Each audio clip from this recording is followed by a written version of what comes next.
Dizer-se uma palavra é mais difícil do que usá-la, exceto no caso de alguns sons simples que as crianças fazem antes de saber que eles são palavras, tais como mamã e dadá. Estes estão entre os muitos sons que os bebês emitem ao acaso. Quando uma criança diz, por acaso, mamã, na presença da sua mãe, esta pensa que a criança sabe que tal ruído significa o que tal ruído significa e demonstra prazer de diversas maneiras agradáveis ao bebê. Gradualmente, de acordo com a lei de efeito de Thorndike, a criança adquire o hábito de fazer esse ruído na presença da mãe, porque em tais circunstâncias as consequências são agradáveis. Mas somente um número muito pequeno de palavras é adquirido dessa maneira. A grande maioria das palavras é adquirida por imitação, combinada com a associação entre coisa e palavra que os pais deliberadamente estabelecem nas primeiras fases, imediatamente após a primeira fase.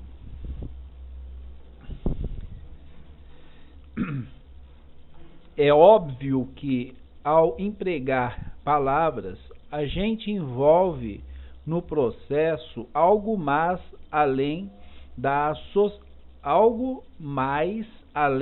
associação entre o som da palavra e o seu sentido.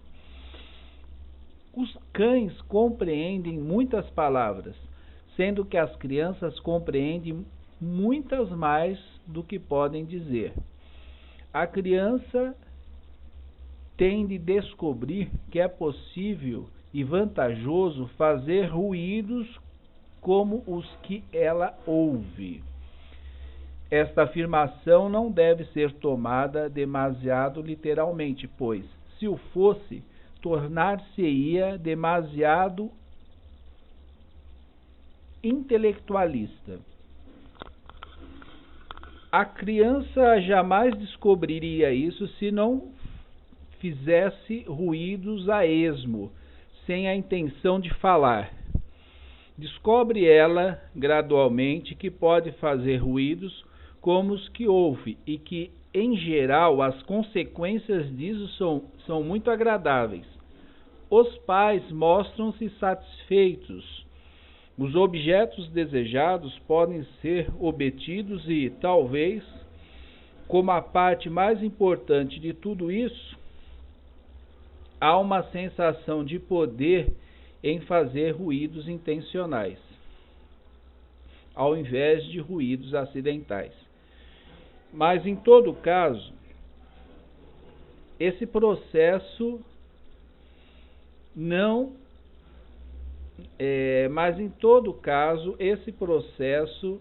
há nada essencialmente diferente do processo pela qual os ratos aprendem a agir em labirintos.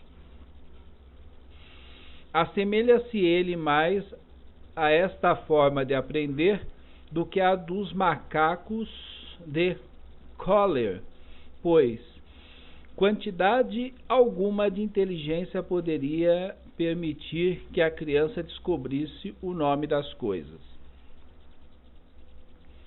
Como no caso dos labirintos, a experiência é o único guia possível.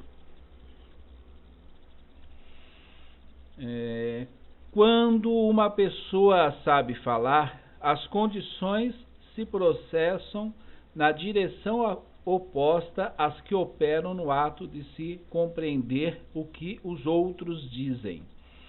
A reação de uma pessoa que sabe como falar, ao perceber um gato, é naturalmente proferir a palavra gato. Poderá, na verdade, não fazer isso, mas terá uma reação conducente a esse ato, mesmo que por certa razão o ato aberto não se realize. É verdade que poderá proferir a palavra gato por estar pensando num gato e não por estar vendo-o verdadeiramente. Isso, porém, como veremos dentro de um instante, constitui simplesmente uma nova fase no processo dos reflexos condicionados.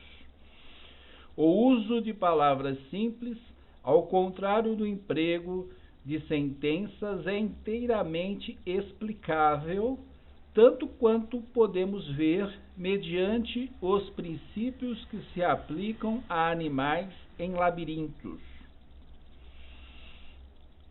Certos filósofos que possuem preconceitos contra a análise sustentam que a sentença vem primeiro e que a palavra simples vem depois.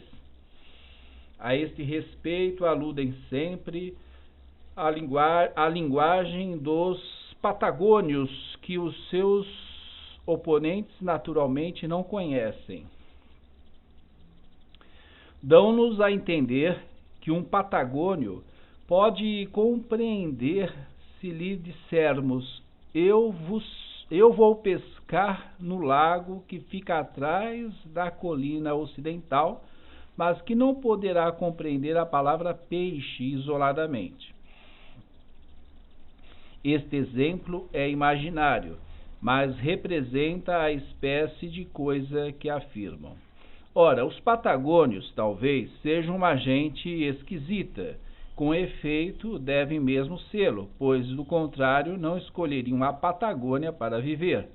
Mas as crianças, certamente, nos países civilizados, não procedem desse modo, com exceção de Thomas Carlyle e Lord Macaulay. O primeiro não falou jamais uma palavra antes dos 3 anos de idade.